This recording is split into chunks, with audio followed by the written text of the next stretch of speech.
Magandang araw mga kaibigan. Bigyan natin ng reaction, opinion itong post ni Attorney Trixie Angeles. Sabi niya dito, pinakita niya ang latest picture ni Speaker Martin Romualdez. Sabi niya, why does he look so pale? Yung maputla ba? Tinignan ko nga, na-make upan lang siya ng gusto. Does he still go out in the sunlight? Lumalabas pa ba siya para mainitan? Was he nervous? Was he nervous around the holy water?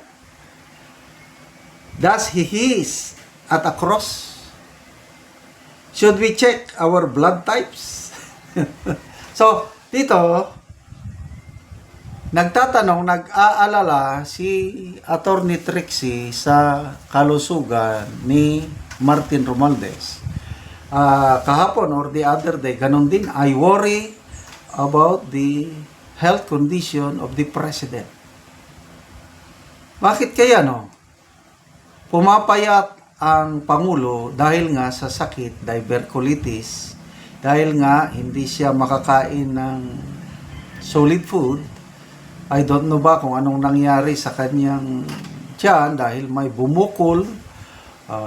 Nagtatanong lang si Attorney Roque kung colostomy bag ba yun, ipunan ng dumi. So, as in, payat na payat ang Pangulo. Bakit nagkasabay sila? Ang kanyang pinsan, matagal na nawala, ngayon na nagpakita,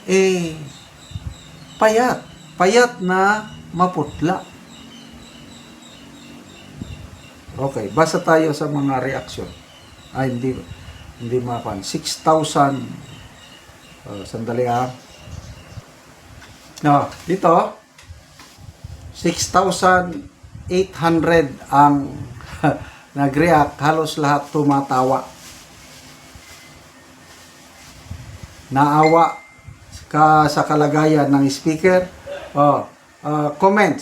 Sabi dito, but seriously, sabi ni Attorney Trixie, I hope he is well and humaner, healthy.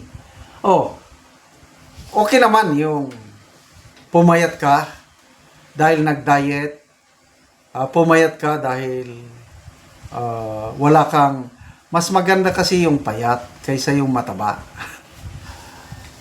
Ang problema kung pumayat dahil either may sakit or hindi ka nakakatulog ng mahimbing, papayat ka talaga. Yung stress, may kinakatakutan ka, papayat ka talaga. So, depende sa rason ng pagpayat. Ako, gustong-gusto kong pumayat. Nung una, overweight na ako masyado. Before pandemic, ang bigat ko kaya. Ang laki ng waistline ko. Kaya lang nung nagka-pandemic at natakot ako na huminang aking immune system, nag-change lifestyle ako, nag-diet. Ayun, unti-unti bumababa na ang aking timbang. Hindi na masyadong malaki ang aking katawan. So, gusto ko pang pumayat dahil ang ideal weight ko is 76 kilograms. Kailang ang aking timbang pumapalo, depende sa makain ko, 78 to 80. Makakain ako ng masarap, ng marami, mag-80. Kailang kong bawas-bawas ng pagkain, maging 78. Kailang ang ideal weight ko sana, 76 kilograms. So, ano bang nangyari? Duterte supporters, karma is real.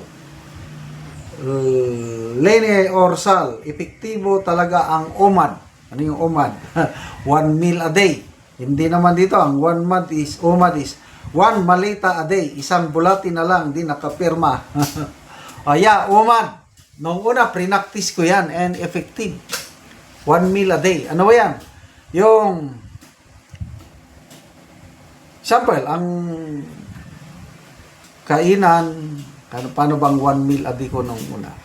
Yung 16 hours na walang kain, yung 8 hours, yun lang yung window na para kumain. So within this 8 hours kakain ako. Kailang isang kainan na lang talaga. After that, hindi na ulit ako kakain. I will wait. Maghintay ako ng 16 hours bago ulit ako kakain. At yun na nga,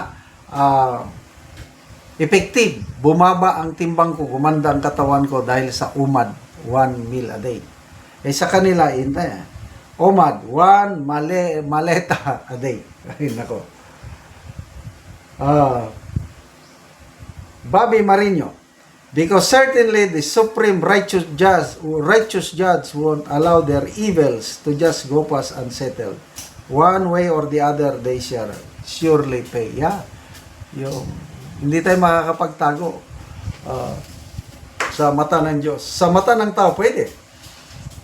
Hindi sila makasuhan, hindi sila makulong. Kailan, pagdating ngayon sa harapan ng Diyos, wala sila. Adrian Arcilia, St. Peter is waving.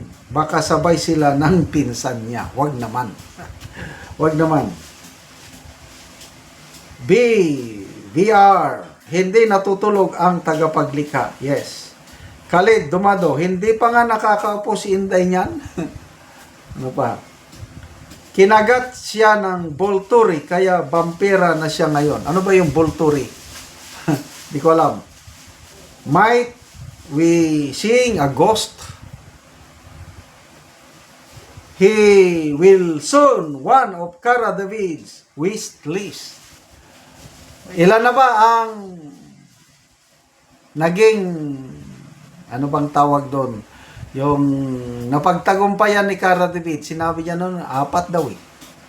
So I don't know sino ang panglima, but to me, personal ano ko lang ito, hindi maganda na mag-wish tayo ng masama sa ating kapwa. Pagdasal natin, ito, sa totoo lang, everyday, I'm praying for our government leaders. Marcos, sabi ko, government leaders, Marcos, Araneta, Romualdez, Duterte, families, o political clans. Then, mga senador, congressman, governors, mayors. Kasi nga, bakit tayo pobre? Yan, tanong. Sagot ni Pastor Peter Tanchi ng CSEC, because of our government so corrupt. Kailan kaya tayo makakaahon sa kahirapan? Kailan kaya mawawala ang korupsyon sa ating bansa? Salamat mga kaibigan sa inyong pagsubaybay sa ating channel. Nakakatulong kayo ng malaki sa tribong Talandig ng Bukidnon dahil ang income natin sa channel na ito is pantulong po sa tribo. Namimigay tayo ng libreng yero at pako para makapagpatayo sila ng mas maayos na tirahan. Panoorin nyo ang video na ito. Salamat sa Ginoo kay nakatulong. Salamat kayo sa Ginoo. O si Lolo ang matagaan og yero nga mag-atop siyang balay. Kaya nakatog na ko. So mo ni ang balay ni Lolo. So mga busog na gyud yang abuan ni Lolo. So matod ni ang kuan nga tuluan na giapit-apit ng mga yero. So makita nimo. Kung muulan tuluan na gid kay sila kay apit-apit ng yero. So atong makita karon kay niya tagaan sila gyero, mag-atop sila karon. So mo ini ilang atupan. Na ilang tulgananan kay ulanan na sila kung kuan sila, kung mabasa sila ulan, kung mag-ulan. Mo ni ang ilang atupan nga ilang balay. Saan pa sabok? So nato si Lolo o si Lola sila pag-atop sila balay. So managid og atop ang managid Lola o Lolo ang ilang balay. So kita gid nimo ba nga nindot na kayo kay nahumanagid og taod ang yero.